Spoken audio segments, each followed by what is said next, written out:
Este 2020 los docentes y todos quienes somos trabajadores de la educación hemos vivido uno de los años más complejos que nos haya tocado enfrentar en la educación pública, la cual existe y se ha sustentado durante todo el año con los propios recursos de los docentes, con nuestro internet, nuestra electricidad y nuestros propios implementos tecnológicos, todo esto de nuestro propio bolsillo. Meses muy difíciles de afrontar en lo social y en lo humano por la crisis y los despidos que se vinieron en el país, sobre todo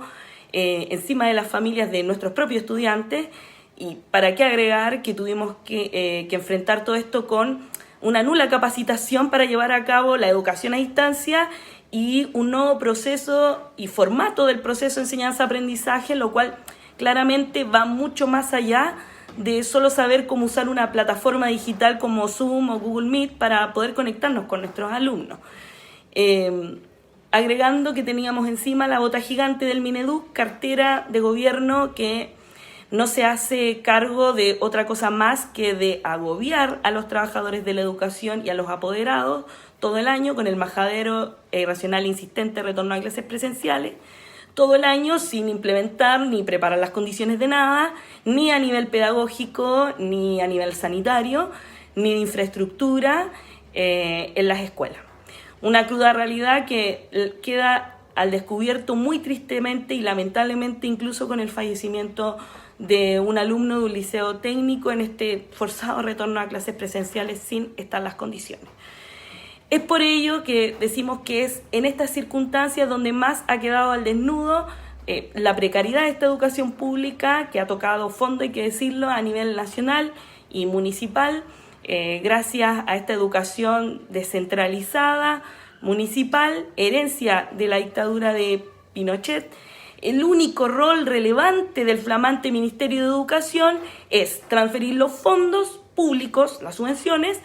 a los municipios sin garantizar absolutamente nada más. Así ha sido en estos 30 años y en cada comuna las municipalidades hacen y deshacen con estos dineros utilizando los DAEM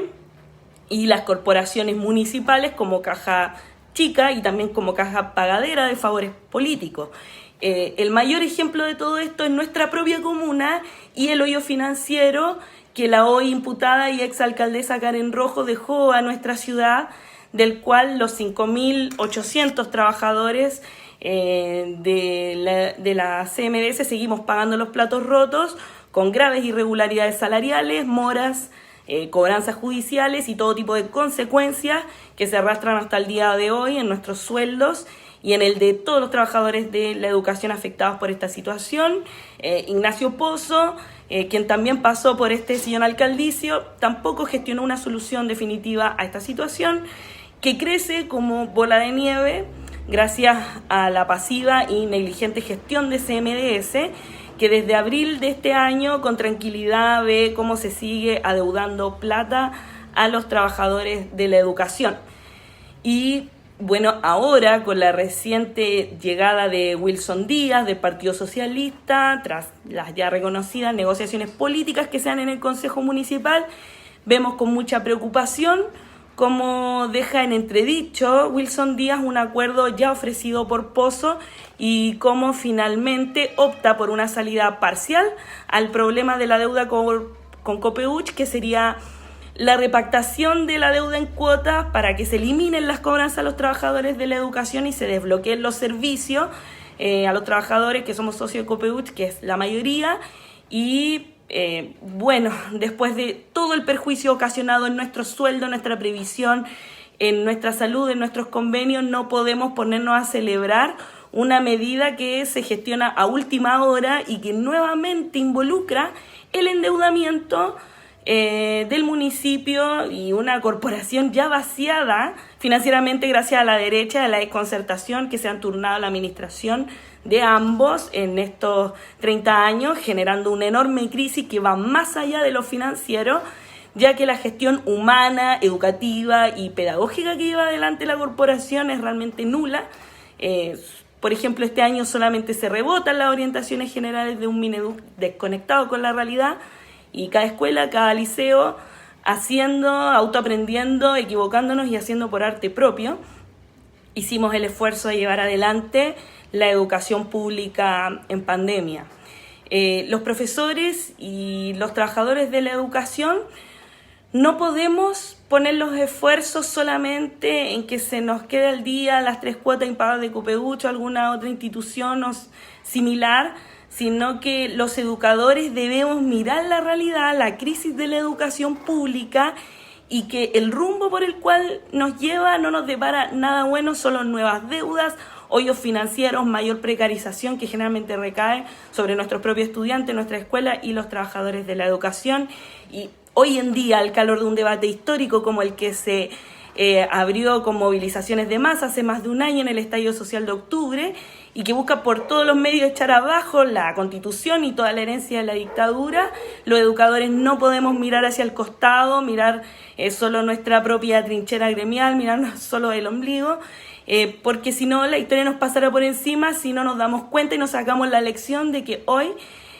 todos ven, y es que la unidad hace la fuerza, que unidos golpeamos más fuerte en este sistema miserable en pensiones, en salud, en educación, y entendiendo que quien nos gobierna nos quiere seguir reprimiendo con toque de queda y ojalá mantenernos encarcelados como lo ha hecho con miles de jóvenes hasta el día de hoy, muchos de ellos menores de edad, muchos de ellos nuestros estudiantes, en cárceles comunes, al Sename, y estos jóvenes arriesgando altísimas penas a punta de montajes de carabineros, mentiras de este gobierno, que es un gobierno que prefiere gastar miles de millones de pesos en guanaco, en represión, mientras las escuelas se caen a pedazos, y incluso frente a un ministro que monta toda una cadena nacional para anunciar el insistente retorno a clases, pero no es capaz de decir ni una sola palabra por los menores baleados a quemarropa por carabineros en el Sename, porque esta es la principal muestra de que no le interesan los niños ni los jóvenes. Frente a todo esto, que los trabajadores de la educación tenemos que seguirnos uniendo, organizando, entender que no basta las reuniones de directivas, dirigentes de nuestro sindicato y gremio y las autoridades, sino entender que necesitamos desplegar nuestras fuerzas y potencial desde las bases, siendo todos protagonistas del debate educativo frente a la crisis y la pandemia, y siendo un motor activo en la sociedad por la conquista de todos nuestros derechos,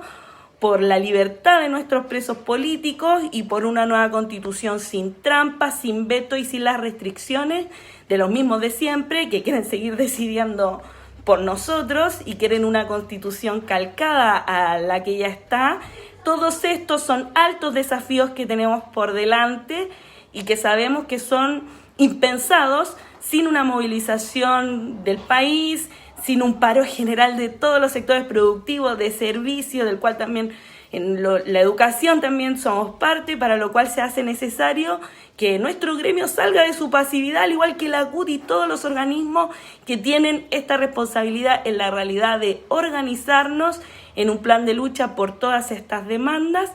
en este Chile que a diario nos demuestra que lamentablemente nada ha cambiado y nos queda mucho por conquistar.